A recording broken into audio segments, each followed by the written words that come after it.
The summer of 1974 came slow and heavy to the pine barrens, the air thick with heat and the smell of pine sap. The Cirilo family had just moved into the small wooden house that sat at the forest's edge, a place so quiet you could hear the trees creak when the wind stopped. They were newcomers, a family from the Philippines trying to start over, far from the noise of the city. To the neighbors, they seemed polite but distant. The father worked long shifts at the mill, and the mother was often seen burning incense on the porch, her eyes fixed on the woods, as if expecting something to look back. Their daughters, Lila and Maris, were inseparable, 11 and 9, thin, bright-eyed, always whispering secrets to each other as they played by the tree line. Some said they were shy, others said they were strange. They made up songs in a language no one else understood, and left small piles of flowers and stones beneath certain trees. When asked who they were playing with, the girls would smile and say, "Our friends in the forest." At first, no one thought much of it. Children had always made stories about the Barrens, stories about lights, creatures, voices. But something about the Cirilo girls' games felt different. Their laughter didn't sound playful. It sounded rehearsed, as if they were repeating something taught to them, something older. On June 14th, the mother called the girls in for dinner. They didn't answer. She thought they were ignoring her, lost in their pretend world again. But when night fell, the forest stayed silent. No laughter, no singing, just the long hum of crickets and wind brushing the grass. The search began the next morning. Dozens of men walked shoulder to shoulder through the woods, calling the girls' names until their voices broke. They found shoe prints near a stream, small, side by side, leading deeper into the dark, and then nothing. 3 days later, a team found something strange about a mile from the Cirilo house. In a small clearing, beneath a half-dead oak, sat 2 dolls, the same ones the sisters had carried everywhere. They were arranged carefully in a circle around the body of a dead bird. Its wings were outstretched, its eyes gone. The dolls' faces were smudged with what looked like ash. There were no other footprints nearby. The sheriff called it a clue. The locals called it a sign. Some said it was the work of wild animals. Others whispered about old forest gods, about rituals brought from faraway lands. But the mother swore she had seen the girls that night, standing at the edge of the trees, hands clasped, faces calm.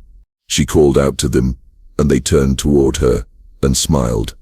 When she ran to the spot, there was nothing, only the sound of the forest breathing. And in that silence, the Barrens kept its first secret. Deputy Raymond Holt had been on the job for 20 years when the call came through. 2 missing girls, last seen near the old fire road in the Pine Barrens. He'd searched for runaways before, hikers who'd wandered too far, but this case felt different from the start. The forest was unnaturally still that morning, the kind of quiet that presses against your skin. Even the dogs hesitated at the tree line, whining low as if they sensed something waiting inside. Holt led the team forward, his boots sinking into soft earth that smelled of rot and pine. The air grew colder with every step. They found nothing the first day. No clothes, no signs of struggle, only the faint sound of wind moving through branches that sounded almost like laughter. Holt said it came from everywhere at once, high and distant, weaving through the trees like it was circling them. He thought it was the wind playing tricks, until he heard singing, faint, broken, like a child, humming to herself. He followed it deeper, the others shouting behind him to stop, but he couldn't. Something about that melody pulled at him, slow, familiar, foreign, all at once. The audio logs from that day still exist. You can hear his voice calling for the girls. Then a pause, then the sound of something faint. 2 voices singing in unison, not English, the tone lilting, the rhythm repeating like a chant. When the tape was sent for analysis, a local folklorist recognized the melody immediately. It was called Dalaga sa Gubat, the Maiden of the Forest. a song from rural Philippine folklore about a spirit who appears to lost children, promising to guide them home, but leading them deeper instead. After that discovery, Holt refused to return to the Barrens. He told his captain the forest wasn't empty, that it was talking in the girls' voices. He couldn't sleep. His wife said he'd wake at night murmuring the same tune from the tape, his hand twitching as if he were still reaching for something in the dark. Within a month, he quit the force altogether. When investigators returned to the Cirilo house for another sweep, they found something that hadn't been there before. On the walls of the girls' room, dozens of charcoal drawings, overlapping each other, taped from floor to ceiling. Each one showed the same image, a woman with no face, standing waist-deep in dark water, her hands open as if offering something unseen. The drawings were dated weeks before the disappearance. The paper smelled faintly of smoke, and on the back of each page, written in shaky handwriting, were 3 words: "She called us." No one knows who the she was, but every now and then, when the wind moves just right through the pines, it carries a faint, uneven tune, as if the forest still remembers her voice. In 1982, 8 years after the Cirilo sisters vanished, the Pine County Historical Society received a box of old reel-to-reel tapes from a retired forest ranger named Ed Carr.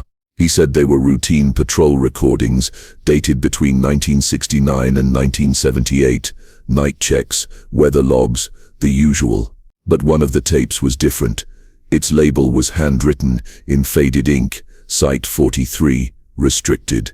Carr didn't remember much about it, only that he'd been told never to erase it. He'd kept it hidden in his attic for years, unsure why. When the curator pressed play, the room fell quiet. At first, there was only the sound of boots crunching through leaves, the static hum of a recorder catching night air. Then came the faint call of an owl, the steady rhythm of breathing. A man's voice, Carr's, spoke into the mic, noting routine patrol, coordinates 43 south. Then, after a few seconds, something soft cut through the static, singing.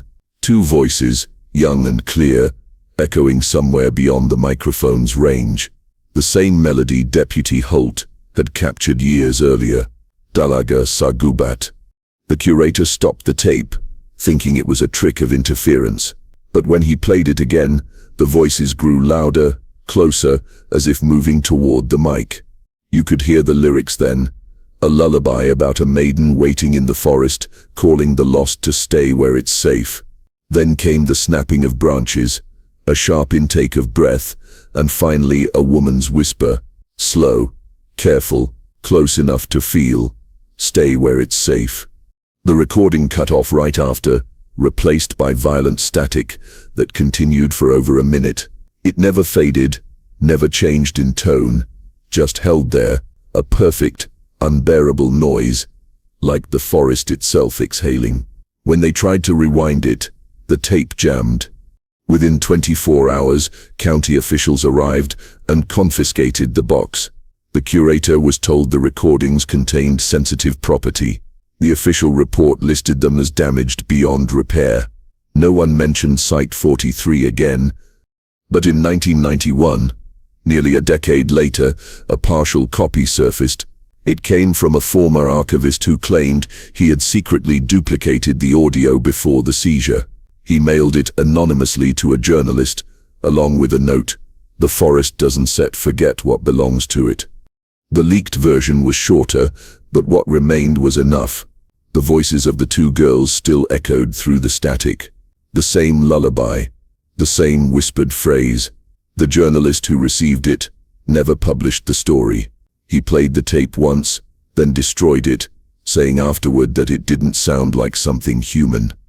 But before he burned the copy, he described one final sound, buried beneath the static, faint, rhythmic, almost like breathing, as if someone was still standing beside the microphone, waiting for the song to end. And some say, if you listen closely enough, it never really does. It was late autumn of 1997, when Dale Ruggers went hunting deep in the Pine Barrens. The leaves had turned the color of rust, and the forest floor crackled underfoot like brittle paper. Dale was no stranger to those woods. He'd hunted there since boyhood, knew every trail, every echo. But that morning, something felt off. The fog hung low and thick, swallowing the outlines of the trees. Even the birds were quiet. He would later tell a friend it felt like walking into someone's breath.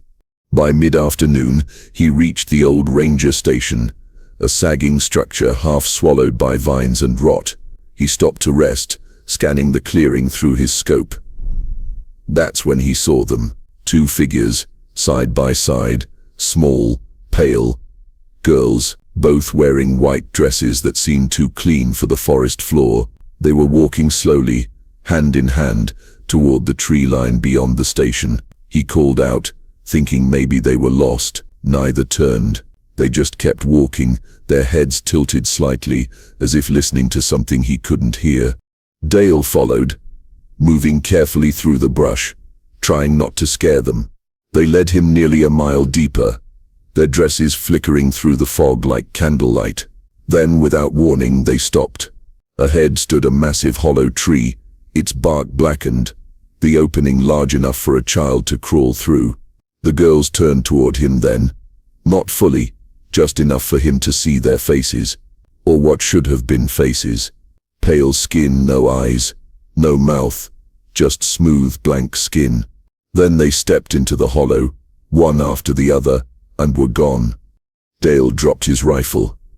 His camera hung loose around his neck as he stumbled forward, heart hammering. The hollow was empty. He took pictures anyway, flashes of light against darkness, before running back toward the trail. When he reached his truck, he was shaking so hard he could barely turn the key. The photos were developed 2 days later. Most showed nothing but trees and fog, but one image, taken near the hollow, revealed faint outlines inside the bark, shapes that looked like faces pressed from within. Authorities dismissed it all as exhaustion or pareidolia. Dale knew better. He told a friend he'd seen the Cirilo girls, and that they weren't gone, just waiting. A week later, his truck was found near the same ranger station. His rifle and camera were laid neatly on the ground, arranged in a perfect circle. Inside it, a bird's skull. The forest was silent when they found him. No tracks, no blood, nothing. Since then, people call that clearing the Children's Grove, and those who wander too close say the air there feels alive, like something is listening just beneath the bark. When the Cirilo case was reopened decades later, a quiet discovery changed everything. Declassified immigration records revealed that the family's move to New Jersey hadn't been for work or opportunity, as people once believed. It had been an escape. They'd fled the Philippines under emergency clearance, their paperwork marked with words that rarely appear in government files: ritual disturbance. 3 children were listed missing from their home province in 1972. Their bodies were never found.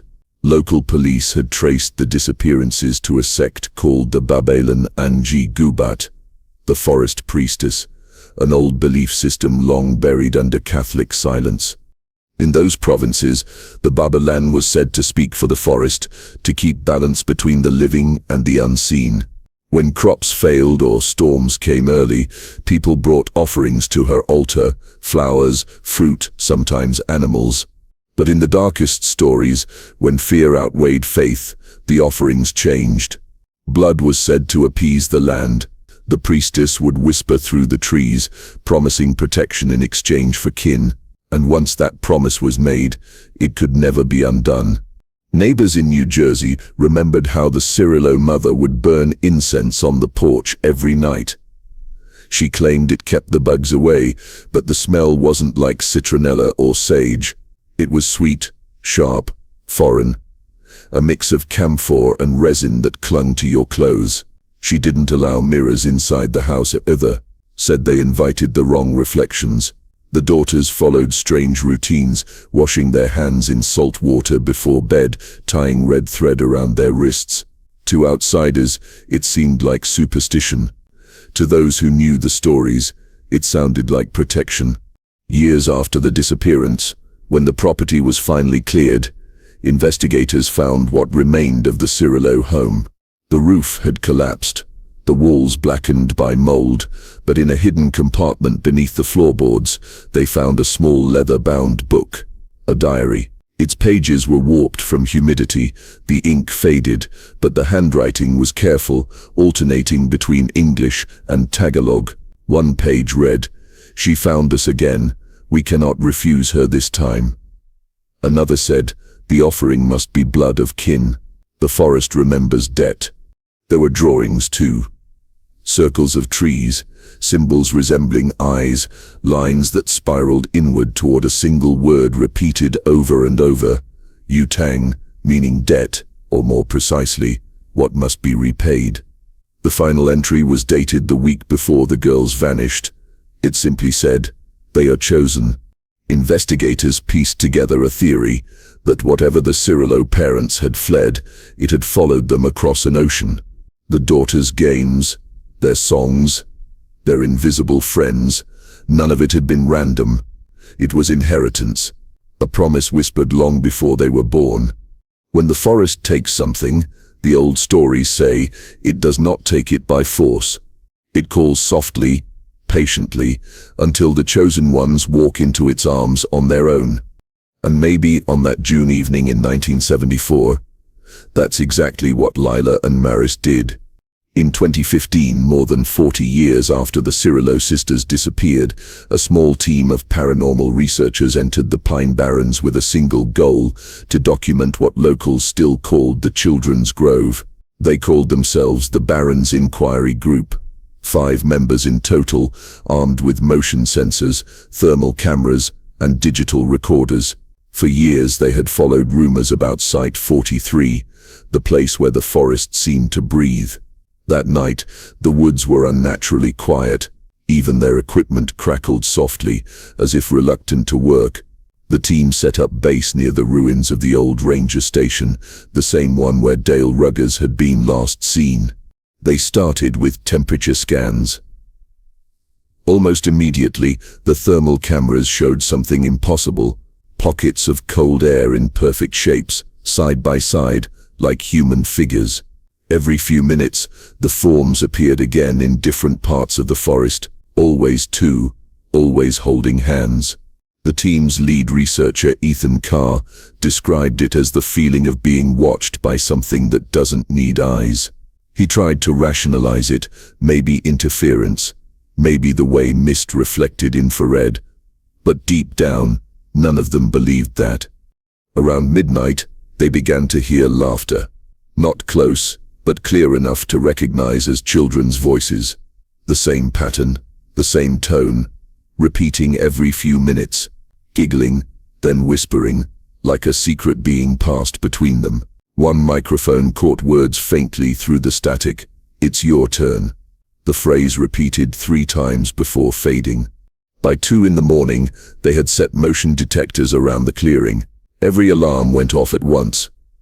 Cameras caught shifting shadows, quick and soundless, darting just beyond the reach of light.